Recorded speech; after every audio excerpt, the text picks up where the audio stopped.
Hey, welcome everybody to another edition of Guitar Talk. I'm your host today, Mike Higgins, and we're going to demonstrate a few different styles for you on the guitar today. I usually have a guest artist with me, but today's guest just came back from an international tour, so we had to reschedule him, and we're going to get him back in the very near future. But I thought today we'd just sit and pick and grin a little bit and talk about some different styles.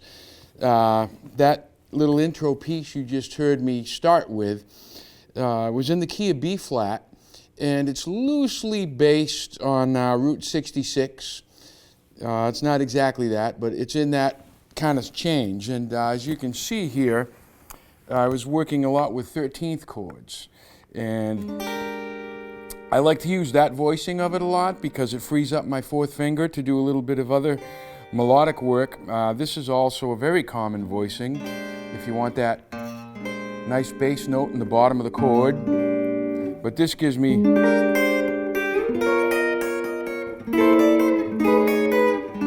ability to do that melodic stuff with my pinky on that descending 13th figure. And then from there we scoot right over to the 4 chord. In this case we're using the E flat 9. Passing tone to the diminished, back to the 1, and if you want to walk down to the G, and then you'll do the 2-5. And there you go.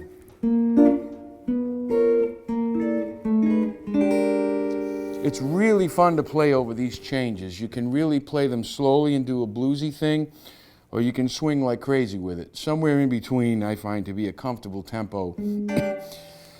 And as you can see, on the right hand, I'm mixing my thumb and fingers. I like that percussive kind of thing.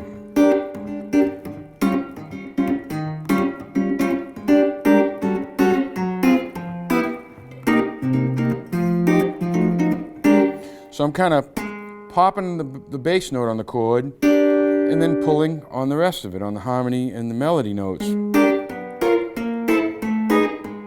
That's a technique I draw from my acoustic stylings, and it's kind of a cross between frailing, which is a little bit of a banjo technique, and another hybrid style. But it works well with this kind of thing.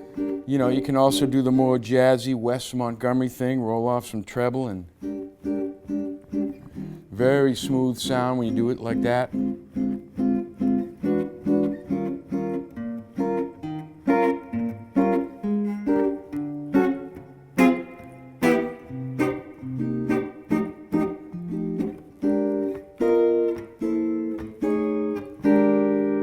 So that's a totally different sound there, and on the single notes it really gives it a nice warmth too.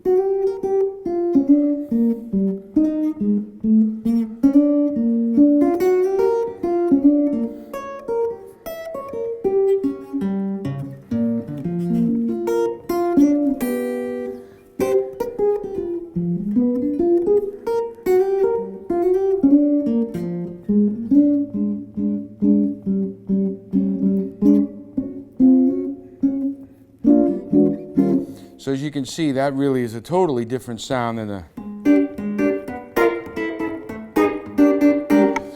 both very useful, and both can be applied the same to this type of tune. It just comes down to stylistic preference. The guitar I'm playing today, folks, is a Telecaster. A pretty fancy looking one too. This is a red sparkle finish, and I first got attracted to the sparkle finish ones, I suppose, seeing Don Rich, the old country and western guitar player, fantastic player, influenced thousands of people. But he always had sparkly looking tellies and a jacket to match. I haven't got the jacket yet, but we're working on that one. That's a custom leather pickguard that I had hand tooled for this. And this comes from Fender's Custom Shop. And today, the Custom Shop can make a guitar for you that rivals just about any of the big money 50s vintage pieces that are, you know, rising up into the stratosphere price-wise. I think the The cleanest example of a 52 Tully I've seen lately was about $56,000, just to give you some perspective. And you can get one of these for, you know, a couple of grand, $2,000 or $3,000, and they're going to get you there. Fender's also producing some things now from the American Vintage Reissue series, and that's not custom shop, but it's close, and it's a really fine build. My friend and colleague who's been a guest here, Rick Russell, told me to put a plug in for those today, and rightly so. They're just terrific instruments. Today you can get an absolutely phenomenal guitar for a lot less money than you'd pay for some of the real vintage pieces. And contrary to popular belief, not all the vintage ones are great. A lot of them are really magical guitars. No one would dispute that. But I've played some real dogs, and I've been around some and played a few. So the custom shop has taken the best of the best, and they really got the build right. The quality of the wood is right there. But anyway, that's the guitar you're listening to today, a Fender Custom Shop Telly. And it's a versatile instrument. You heard a little bit of jazz and swing there, and if you want to put it on the bridge pickup, they can get gnarly and rocky and funky. I'll do a little something now with that right-hand kind of claw technique I was showing you earlier. We're going to use the long A. I'm going to go over to the bridge pickup and do a little something kind of country-ish, little John Lee Hooker-ish. It's a sort of a hybrid of things. And again, we're going to use that thumb pull style, which is very handy.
Now, as you can see, that creates a very percussive sound.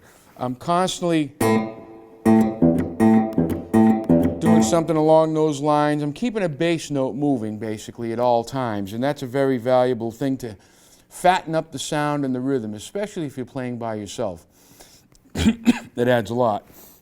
Now, the other thing I'm doing here is I'm pulling off these top melody notes. Okay, so there we've got our C, B,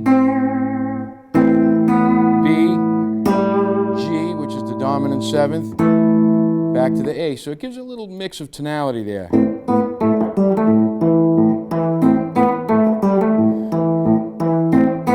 Or we can pick off the F sharp.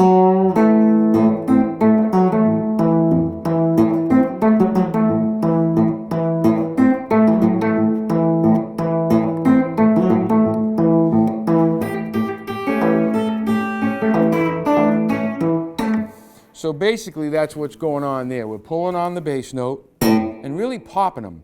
That's a technique that, the sound of it anyway, I was first exposed to from the great country guitar player Albert Lee, who's played with Emmylou and the Everly Brothers and Eric Clapton and of course, a tremendous solo career of his own.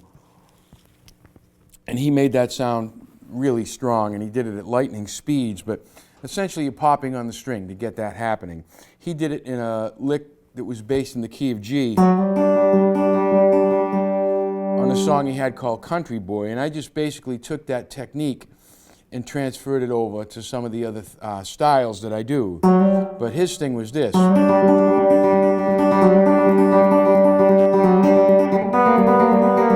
Kind of a bluegrassy, almost banjo-y kind of sound, but it's all based on hitting that bass note with your thumb and getting a little bit of a pop out of it. And if you crank the amp, you really get that nice kind of almost a Louisiana swamp kind of sound thing, and it really, you can do a lot with it. Now if we add the pick, we're going to change the sound. Good sound, just a little bit different. You know, for the lead work, I like to do a mix of the two. You know, I might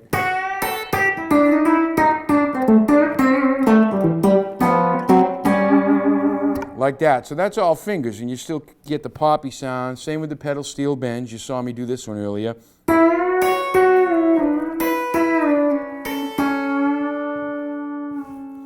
That kind of stuff I like to use my fingers. When I get more into the straight, you know, I might mix some blues in with that, and that's when I like the plectrum, the pick, and I hold it close.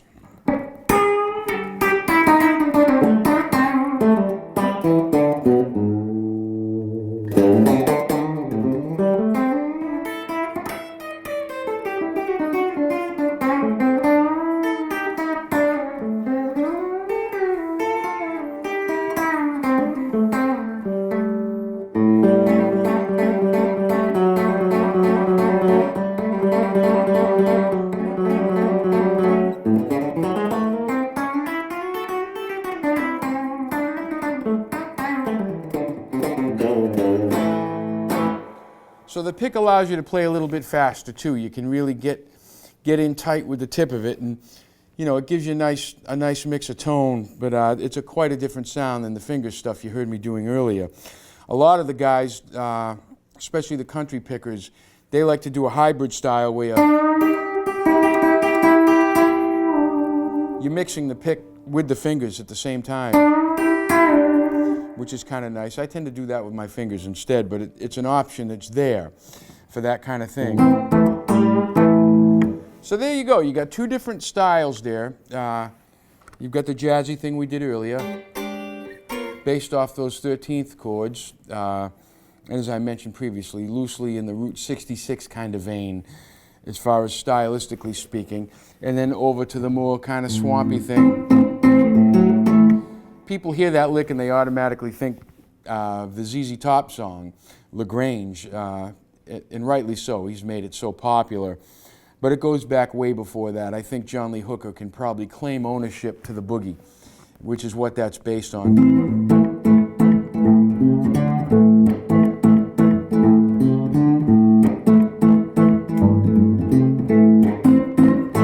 So that's that's where you're hearing there. But it comes from John Lee, and he did a whole bunch of stuff that was like that in the keys of A and E, and he really had a feel to it. He could play that for 15 minutes, never change chords, and you'd never get bored. There was a power and a soul that came from that man that was just so enormous.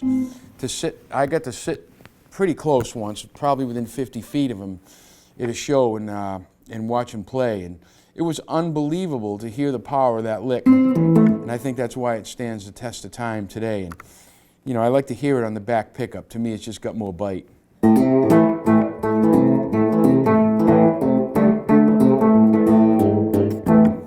Here you got it on the neck pickup.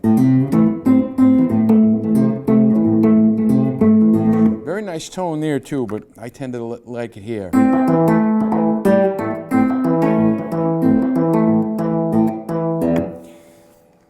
That's one of the great things about the Telecaster. I can play the jazzy stuff on the neck pickup, and when I want to put a little bite, put some teeth into it, we just switch right over to that bridge pickup. There's a lot of things you can do with it, but those are two of the more common sounds that you'll hear from it. The middle position, we get into some real real toneful, almost chirpiness sounding things. I think of the Eagles and some of that nice California Bakersfield stuff. When I think of this sound, you really get that. That's really pretty, the mixture of the two pickups, you know, it's really got a...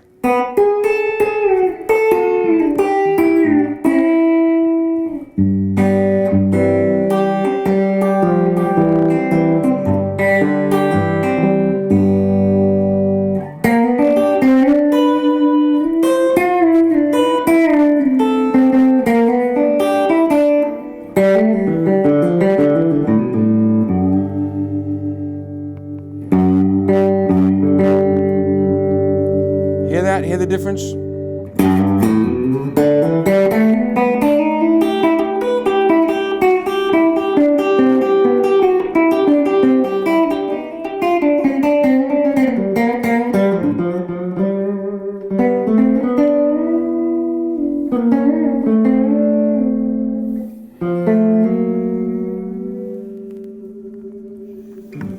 So there's another sound for you right there on the same guitar. Very distinctly different sounds. It's one of the things that draws me to the Telecaster.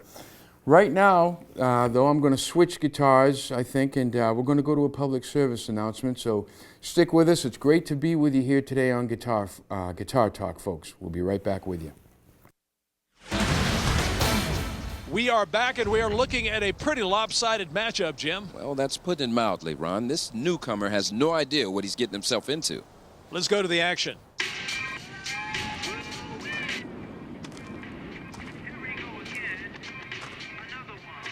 I mean, the size difference alone is staggering. Unbelievable, Ron. And this guy acts like he doesn't have a care in the world. What is he thinking? Jim, this is one of those rare moments where I actually find myself at a loss for words. Yeah, I can hardly bear to watch.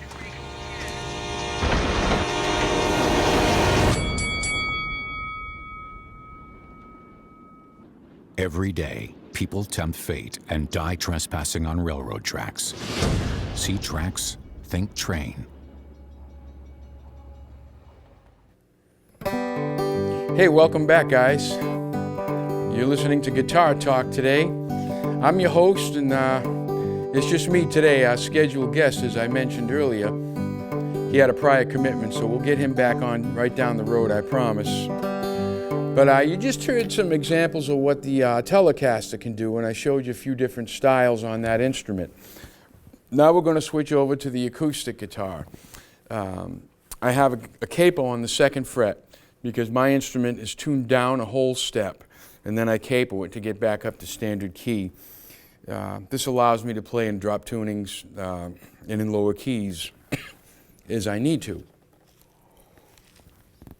And one of the styles that really drew me to the acoustic as a kid was the country blues.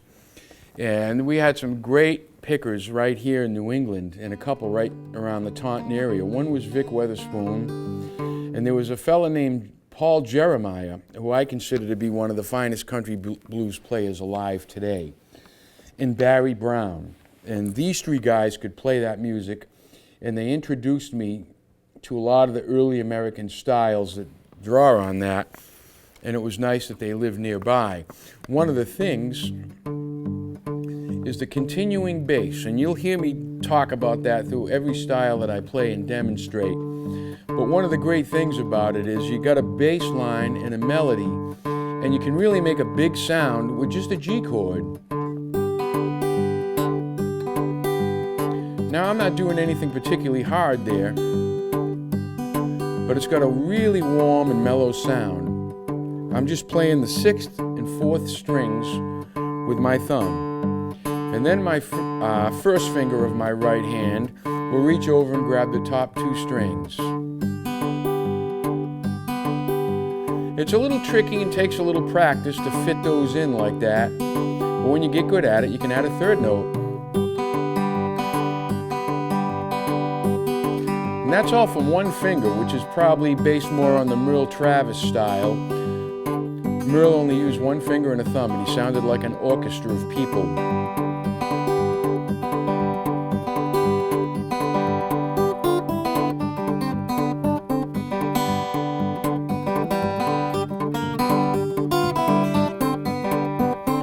flat my second finger.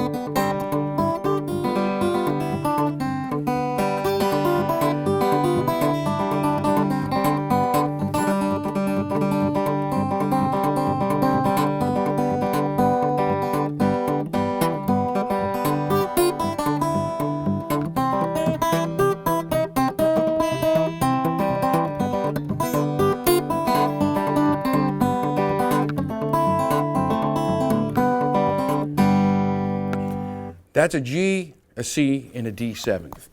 The three best cowboy chords ever written, but there's a lot of sound happening there because of what the right hand is achieving. And one of the people that's probably most responsible for shaping my right hand style is probably Mississippi John Hurt.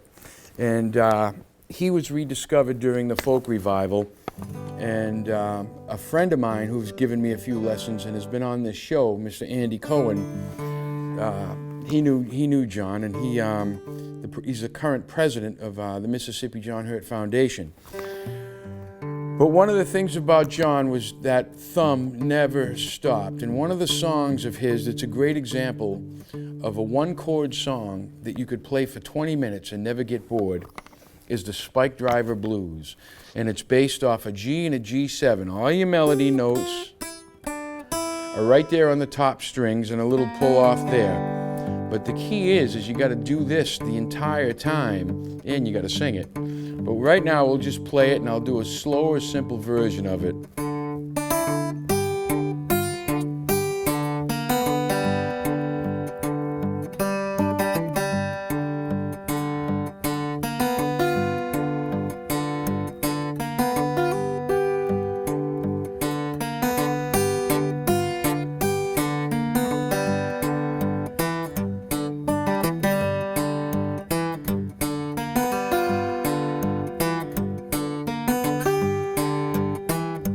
Now I'll pick it up.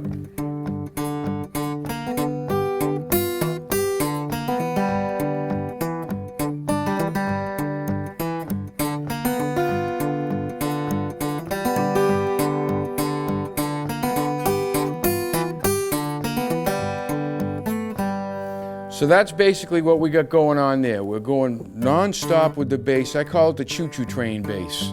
It's so common in the country blues. I added a third bass note in there, and very simple melody was going on there, but it's hard to get that to do it while you don't want to lose your bass notes, essentially. And that's really the whole secret of playing good country blues. And that's just one example. That's just his song. Another example I like to use is Doc Watson, the Deep River Blues. This is a little bit harder. We're going to use a dominant seventh. That's the way the Doc liked to play that E seventh. A lot of guys will do the diminished like that, but the Doc didn't. He liked to keep that first finger stationary and slide these down. Brilliant move. And you got to keep this going the whole time.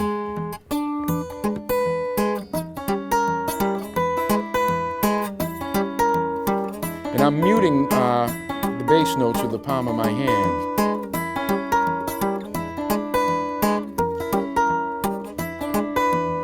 That's the basics of the first part of the song. There's an awful lot more that goes with it, but what I want you guys to get a handle on is being able to keep that bass going. What I like to tell people to do, all my students, when you're doing this, is just play the bass for like a week. Don't even try doing the melody. In fact, when you're learning to use a thumb pick, what I did when I was in my early 20s, I guess, when I really decided to get the courage up to try one of these monstrosities, is I'd sleep with it. I'd keep it on my hand and never take it off. And it got so I could sign my name with this thing on, and it felt unnatural not to be wearing it. That's really where you got to get get good with a thumb pick. So you keep this going and then see if you can sing the melody line. Because if you can sing it, you can play it.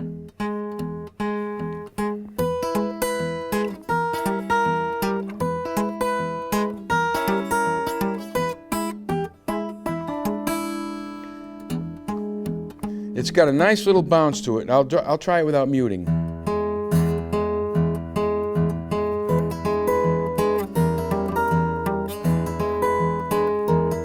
Now to achieve that, you can hear the bass just got real big, right?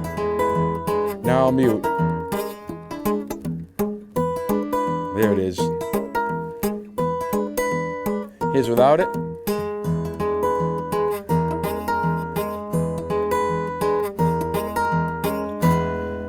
I plant my pinky right there. That allows me to lower and raise my palm and really keeps me out of trouble with my right hand. So I'm just going to pick a little bit and take you guys out. I'd like to thank you for being with me here today on Guitar Talk. Tell your friends about it. I post these. They're on Vimeo. We'll see you soon.